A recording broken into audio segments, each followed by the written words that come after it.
এই মামা যাইবেন?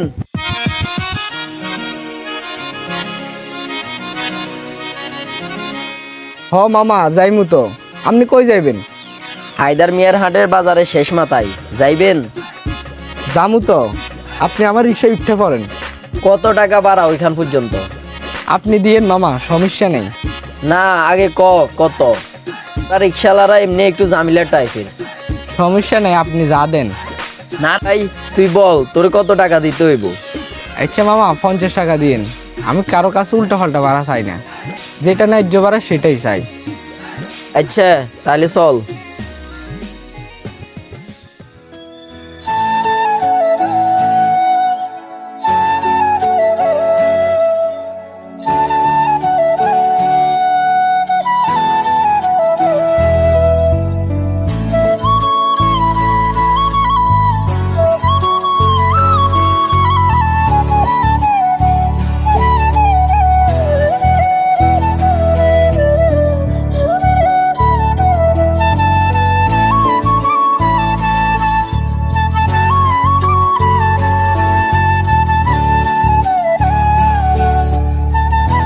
মামা এখানে দাঁড়ান, এখানে এই তো এখানে দাঁড়ান।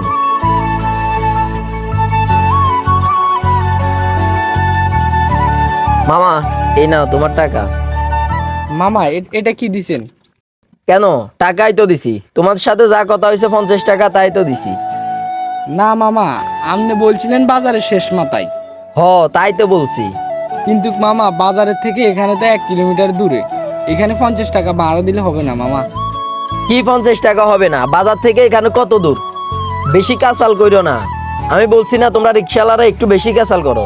না মামা, আমার আরো 20 টাকা দিতে হইব। কিসের 20 টাকা? তোরা আর আমি কোনো টাকা দিব না, ব্যাস।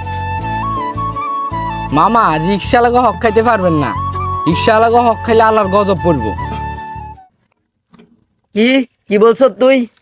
তুই আমার গজব দিছ?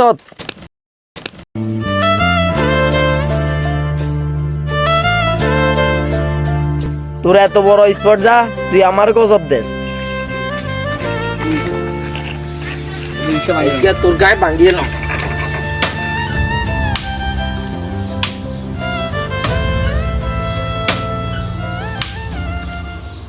এই কি হয়েছে?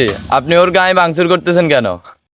আরে রিক্সাওয়ালার ভাড়া দেওয়ার পরও সে আমার গজব দেয়। আমার থেকে বেশি ভাড়া দাবি করতেছে। আমি দিই নাই তাই আমাকে গজব দিতেছে। কিও ভাই, যা কইতেছে তা কি সত্যি? না ভাই, উনি আমার গাড়িতে শিবপুর থেকে এখান পর্যন্ত আসছে।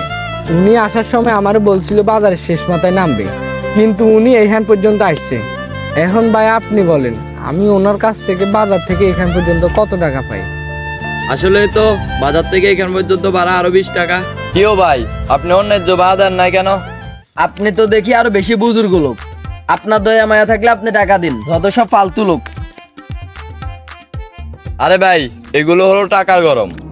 ধনীরা এমনই হয়, তুমি কষ্ট পাইও না, এরা এমনই চলে। তুমি বাজারে যাইবা না? যামু তো। আমারে বাজারে নিয়ে চলো, আমি তো বাজারে যামু। আচ্ছা ভাই উঠেন।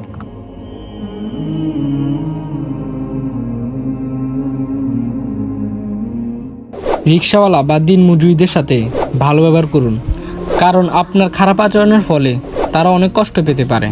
তাদেরও ছেলে সন্তান আছে, মা বাবা আছে, তাদেরও সংসার চালাতে হয়। তাই সমাজকে সুন্দর করার দায়িত্ব আমাদেরই হাতে। ভিডিওটি ভালো লাগলে like, comment, share and subscribe করবেন। দেখা হবে নেক্সট ভিডিওতে। আল্লাহ হাফেজ।